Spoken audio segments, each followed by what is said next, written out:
बहुएं। सरला एक दिन बड़ी खुशी खुशी घर में आती है। तभी वहाँ उसकी बड़ी और बिचली बहू आ जाती हैं। क्या हुआ मम्मी जी, आज तो आप बड़ी खुश नजर आ रही हैं। अरे खुशी की तो बात ही है बहू। ये देखो, इस शहर में सबसे अच्छा पार्लर खुला है जिसका कूपन मैंने जीता है। मम्मी जी, आपने कैसे जीत लिया कूपन? अरे मैं मॉल गई थी ना, तो इन ब्यूटी पार्लर वाले लोगों ने लकी ड्रॉ का स्टॉल लगाया था। मैंने पर्ची उठाई तो मुझे एक फ्री विजिट मिली है जिसमें 5,000 तक की सर्विसेज फ्री में करवा सकते हैं। ये सुनकर दोनों बहुएं खुश हो जाती हैं।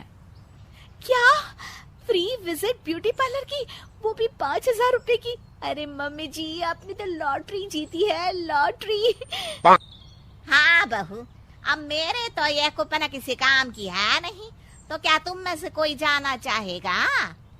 दोनों बहू एक साथ बोल पड़ती हैं। मैं। दोनों एक दूसरे को देखती हैं और तभी वहाँ तीसरी बहू साक्षी आ जाती है।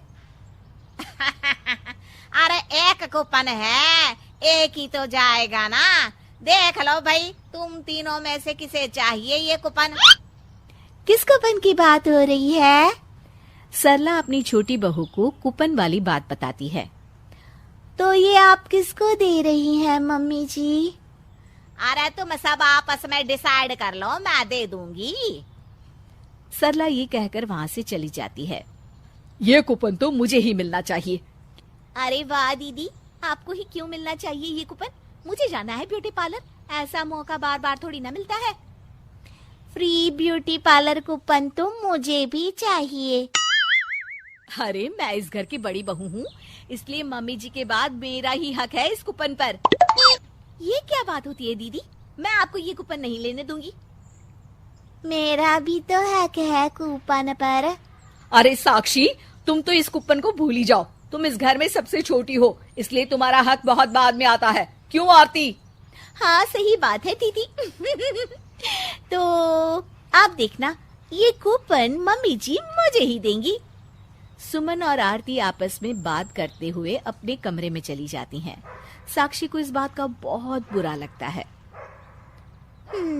ये दोनों हर चीज पर अपना हक जमाकर लड़ती रहती हैं और मुझे कभी मौका ही नहीं देती। इनको तो सबक सिखाना ही पड़ेगा। साक्षी अपनी सास के कमरे में जाती है। अरे छोटी बहू, क्या हुआ? मम्मी जी, मैं सोच रही थी कि उस कूपन को आप ही क्यों नहीं इस्तेमाल कर लेती। वैसे भी कूपन तो आप ही ने जीता है ना। अरे बहू, मैं कहाँ अब इस उम्र में। अरे मम्मी जी, सेल्फ पैम्परिंग की कोई उम्र थोड़ी ना होती है।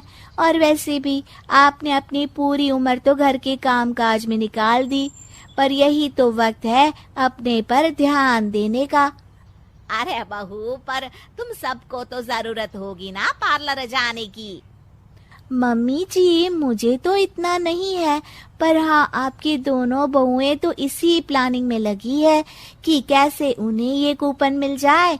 पर मैं चाहती हूँ कि ये कूपन आप ही इस्तेमाल करें, क्योंकि मैं आपको खुद पार्लर लेकर जाऊंगी शाम को। हाँ। साक्षी ये कहकर कमरे से बाहर आ जाती है। अब आएगा मजा।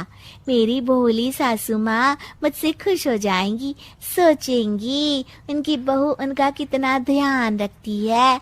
चलो, इस कूपन ना मिला पर मम्मी जी के सामने मेरे नंबर तो बढ़ गए। मेरी छोटी बहू कितना ख्याल रखती है। मेरी दोनों बहुओं को तो बस अपने पार्लर जाने की लगी है। शाम को साक्षी अपनी सास को लेकर पार्लर जा रही होती है। तभी वहाँ सुमन और आरती भी आ जाते हैं। अरे मम्मी जी, आप और साक्षी कहाँ जा रही हो? मैं और छोटी बहू पार्लर जा रहे हैं। क्या पार्लर? मतलब आपने वो कूपन साक्षी को दे दिया? नहीं, वो कूपन तो मैं इस्तेमाल करूंगी, पर साक्षी का आज ब्यूटी पार्लर विजिट मेरी तरफ से फ्री। वो जो चाहे सर्विस ले सकती है। क्या? पर क्यों? क्योंकि तुम दोनों तो बस अपने बारे में ही सोचती हो। पर छोटी बहू ने मुझसे ये कहा कि ये कूपन मुझे इस्तेमाल करना चाहिए। कितना ख्याल रखती है वो मेरा, इसीलिए मैंने सोचा कि मुझे भी तो कुछ करना चाहिए ना इसके लिए। साक्षी ये सुनकर खुश हो जाती है। अरे वाह mummy ji, thank you so much. Suman और आरती एक दूसरे का मुंह देखती रह जाती हैं और घर की सबसे छोटी बहू बाजी मार जाती है।